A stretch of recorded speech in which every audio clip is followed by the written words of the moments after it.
অতি প্রিয় আমি লিকল ভাই আজকে সকালবেলায় অসুস্থ হয়েছিলেন। 9টা সাড়ে 9টার দিকে উনি বিকেএসপিতে একটু অসুস্থ হয়ে পড়েন। ওই অবস্থায় ওনাকে এখানে নিয়ে আসা হয়। যখন এখানে নিয়ে আসা হয় ওনার চিকিৎসা শুরু হয়। পরবর্তীতে আসলে উনি আমরা চিন্তা করি যে আসলে ঢাকা নিয়ে যাওয়া যাবে কিনা, বিভিন্ন কারণে আসলে পরবর্তীতে ওনার অবস্থাটা বেশ ক্রিটিক্যাল হয়ে যায়।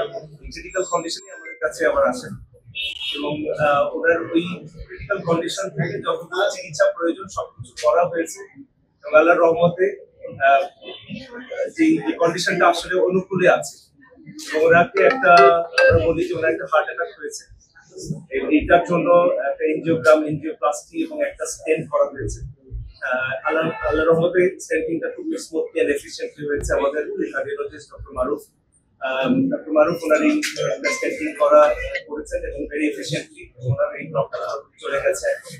বাট অবশ্যই আমরা যেমনটা বলছিলাম ক্রিটিক্যাল কন্ডিশনে ছিল, স্টেন্টিং এর পরেও এখনো উনি অবজারভেশনে আছেন এবং ক্রিটিক্যাল কন্ডিশনে এখনো কাটেনি, সময় লাগবে।